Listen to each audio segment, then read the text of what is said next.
What's going on, YouTube?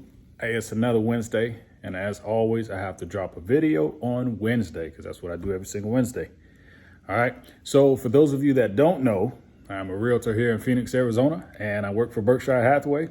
Been doing this 4 years as of July, going on my 5th year, and I really love what I'm doing.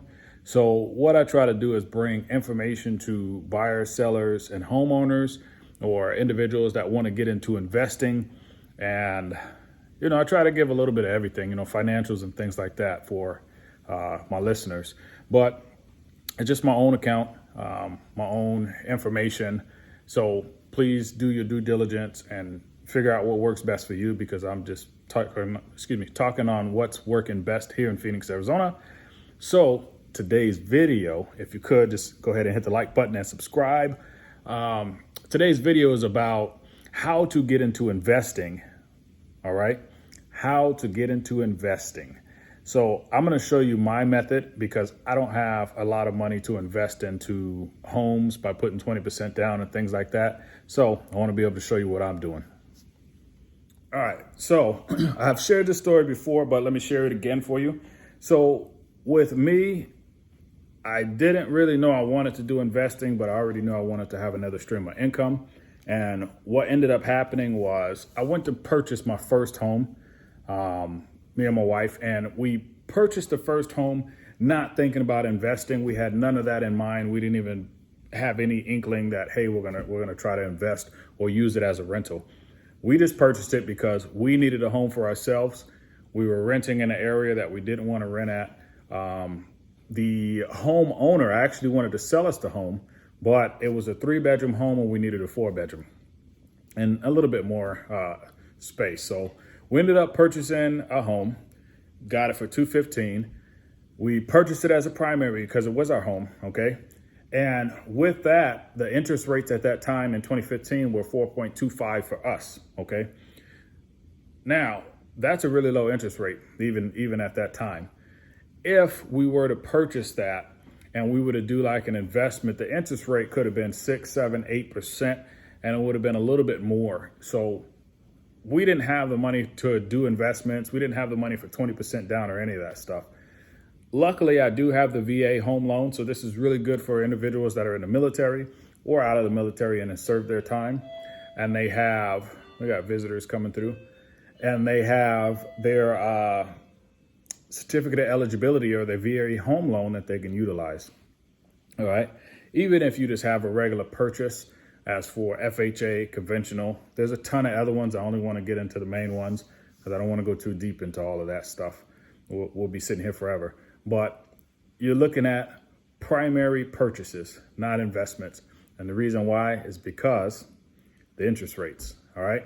So the interest rate again was 4.275 on that primary home. We had that home for 5 years. After that 5 years, what we did was, well, because I'm in real estate, I ended up getting into real estate a little bit later, into owning that home. And we started looking at different homes just for work, really. It wasn't really, hey, we need to go do this and looking at investment. But when it came time to purchase that next one, my wife was like, hey, what if we keep this one and we rent it out and we move on to the next one? So I tried to look into really what would that look like, because for me, I don't know anything about that. For her and her family, they may have dealt with that before, so it's a little easier for them. But this is where it comes in for you guys. Look at getting your first primary home. If you want to get into investing in the future, go and look at your second primary home. So it works because we went looking for this home, this one that we're in now. We went looking for this home. We saw it a couple times. We did wait about 6, 7 months and the price went up significantly. So we did miss out on that. We should have just pulled the handle and just did our thing and purchased it right off the bat. But even still, we still love it. Beautiful home. But we got in at a 3% interest rate. So the interest rates are really, really low. Great deal. 3% is still amazing. And before we left our other home, we actually refinanced. So we refinanced that one into 3.375. So we dropped it down almost a whole point, saved a great deal of money. I think it was like $200 or so, $225, somewhere around there. So let's just say 200, and we're able to rent it out. Okay, so that home, let's go ahead and go over these numbers a little bit. All right, that home was $215 total. All right, so it's $215,000, and that was just, the market was a little bit better. It wasn't a seller's market.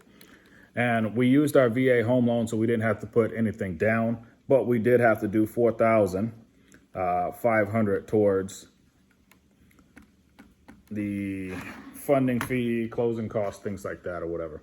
So, and I say whatever because for everybody, it's going to be a little bit different. You're going to have funding fee, you're going to have closing costs, you're going to have down payments, things like that. So if you were to just purchase it regular, you would have the 215, and then say you wanted to do like a FHA or a conventional, it'd be 3% or 3.5%.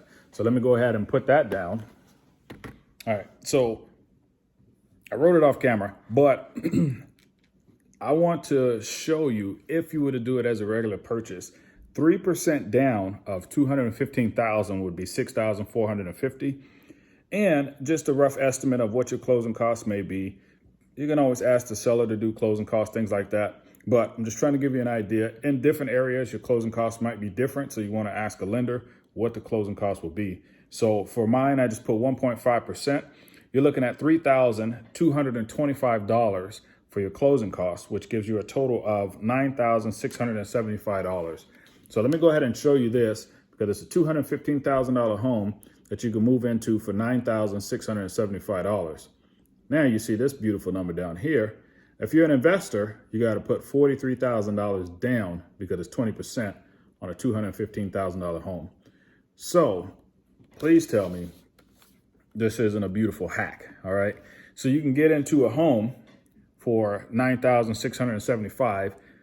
That may be difficult, to come up with that money, but there's down payment assistance programs to help you with that. There's Home in 5. There's all kinds of different programs. So please ask your lender for those programs and see if that works for you. If it works for you, that's actually going to make it a lot easier for you to get into a home with a little bit less money out of pocket. You will have to pay money out of pocket, but there's seller concessions, and then there's down payment assistant things that can help you out. So don't feel like you have to come up with the whole $9,000, but also please don't feel like you can get into a home for free, because that's not how this works. And that's just over the 4 years, I've never got anybody in a home for free. Very close to free, but it's never happened. So if it works for you, please put a comment down below, because that'd be something new, and I would love to hear the story on how you got into your home. But $43,000 is something that we couldn't come up with as a family to say, hey, we want to invest and we want to be able to make residual money. We went and purchased our first home. Then we went from that home to the next home. Okay. So the next home was a little bit different. All right. It did cost a little bit more, only because I had my VA loan and it didn't have all the specs that were needed. So here, you need to actually move 50 miles away from your primary residence, and we did not. So I worked myself off. I worked for the federal government, full 9 to 5. I do that. I've been doing that since 2014, and I do real estate on the side. And we went ahead and looked at this home, like I was telling you, and this home was $398,818. All right. So I know the writing is really ugly, but it was $398,818. Like, that's after everything was all said and done, whatever. So for this one, we did have to put a little bit more down. So because we had to put a little bit more down, if you're still continuing to look at investments, wait about a year or two, because for us, we had to wait a year to be living in the home. After a year, we can move out and go into another home. It's still cheaper than if we were to do investments. So now let me go ahead and put these numbers down, and I'll be right back with you. All right, just like that, we got it written down. So we're looking at $398,818 for the second home, meaning we're going to move into the second home and actually rent out the first one. So let me give you the breakdown on how we purchased this one first, and then I'll get into that rental. All right. So it's $398,818. We ended up putting $27,500 down. They gave us $10,000 towards that. And that actually made it go to 37,000. So that was pretty freaking awesome. This 3% is actually 11,964,000. So if you have to do 3%, it's 11,964,000. Again, you got to remember the 50-mile rule. If you don't go within 50 miles, you got to pay a little bit more. Things like that do apply, okay? But this is going to be your primary, so there's always ways to get it cheaper. This is a way to get it cheaper. All right, I did 1.5%. That's $5,982. So let's go ahead and add these up, and that's what you got to come to the table with, man. Or you can come to the table with this, 74 grand. All right, 79,000, man. I'm tripping. $79,763 as an investment property. And your interest rate is higher. We moved into this bad boy. The interest rate was 3%. So we refinanced the other one, 3.375. Purchased this one, 3%. Super, super cheap. All right. Moved into this bad boy. Now that other one becomes a rental. And let me give you those numbers real quick because that one is really nice. So because we're really brand new and beginners with this investment stuff, I'm talking about everybody on here, man. Hit the like button if you're hoping to invest, hoping to have a rental property for your kids, all right? And just for yourself. You got to do it for yourself and have it for your kids. But the mortgage was, at the time, was about $1,200, all right? So it's about $1,260 or something like that. But let me tell you what it is right now, because I've actually refinanced it again and got it down to 2.375. So it's $1,156. $1,156 for a $215,000 home. And I can rent this bad boy out for $2,800 a month. All right. Now you took your primary home, created it into a rental property by buying a new primary home, and you've got this whole margin in between. And for some people, man, you got to see the number. So let's go ahead and drop this number in here. All right. See, let me check my math. 2,800 minus 1156. You're carrying that joint. It's 9. So the 4, 6, and 1. So 1644. Somebody check me on that math, man. I'm not good at this. I just like collecting money. 1644. That's what you can get every single month, man. And that's just by turning your primary into a rental, just by purchasing another home. All right. But hold up, man, because I'm not done. So we purchased this home March of 2020. Now we're looking at another home, and we're just going to say estimated numbers. All right. 550. And we're blessed because my wife also has a VA home loan. So we're going to utilize that again, but I'm still going to break down the numbers for you. Give me a second and I'll be right back. Just like that, I'm back. So we're looking at a $550,000 home. And for this new build, and we went with the new build for this one, we're going with a new build for the next one because it's a primary home again. So we get to capitalize on primary home interest rates. All right. Primary home interest rates, again, are cheaper than the doggone investment joints, man. And so we're going to jump right into what the investment price would have been. Investment price would have been $110,000 down because you got to look at 20% of whatever the price is. And you still got to pay closing costs. You got to pay the funding fees or whatever if you happen to have all of those things. So just look at all the other money that you got to put in. It's more than $110,000. Even if they, like this one, they pull in $6,000 towards closing cost. $6,000 towards the closing cost for this new build is not a lot when you still have to push in $110,000 plus some. That's too much. 120, 130.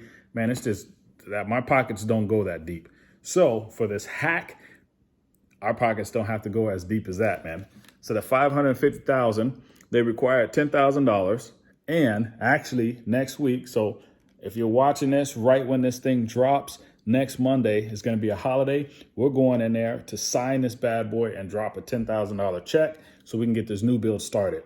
The community is just created like maybe 2-3 months ago, they just started building the homes. A month ago, they just opened the first model home. And I went to go show a client and I just fell in love with it. It was everything we wanted. So now, a month later, we're putting in a bid. There's only about 2-3 homes sold. Actually, 4. I'm sorry, 4 homes sold. And then now we got bumped up on the list because we were supposed to be November, but we're buying right now, man. So now because we're buying in early, man, that interest rate is going to be amazing. The down payment is super low. We're locking in the price of $550. By the time it finishes, we should be well into the 6 something. Anyway, let's not even talk about that because I'm getting excited. But I want to put down 5%. All right. So it's going to end up being $27,500. I still got closing costs and funding fee because my wife doesn't have a disability. So we have funding fee and thing like that. But for you, $550, 3% of that is only $16,500. All right. $16,500 plus 1.5% is $8,250. Yo, you can get in for about 30 grand. Maybe it's a little bit cheaper. I do know you have to put $10,000 down right now. So if you put the $10,000 down right now, it gives you time to just prepare yourself for whatever you need to do. All right. So because I work for the federal government, you can pull out TSP. You can pull out of your retirement, your 401k. You can pull out of your savings. You can pull out of whatever you need to. Maybe your family and friends have money. Yo, bring them in. This is real serious right here. So we do want to talk numbers again because now we've refinanced both homes. The rental, we refinanced it twice. So we got a low interest rate of 2.375. And again, we can rent that bad boy out for $2,800 and it's only $1,100 a month. So that pocket money is good. Now we have this home and I just looked it up last week. So as of last week, we can rent this bad boy out for $3,600 a month, but you don't even know how much I paid. So what I paid now, we just got it back because I got a surplus back in the mail from my escrow. And it was a hefty check, man. It made me feel really, really good. So hit the like button for the hefty check. But I paid $1,433 for this house, man. $398,000, basically $400,000. Refinance, I only owe like $370 or so, or $369, $370. But I'm only paying $1,433, man. And I can rent it out for this $3,600. Yo, we're about to do some math yet again. I didn't even know this is a math class, man. So, and I may even be wrong in some of these calculations. So that'd be pretty funny to look at on there. All right. So 2167, that's on the higher side. Okay. So don't go all greedy and think you're making that right off the bat. That's not what we're trying to list it for. We're not doing 3,600, maybe 32, 3,000, something like that. But imagine that 1,600 on top of $2,127, $67, $2,167. I can't read because I'm reading it in the screen, but that's some good money to come up on. That 2,600 and then let's say 1,600. Imagine that being extra income.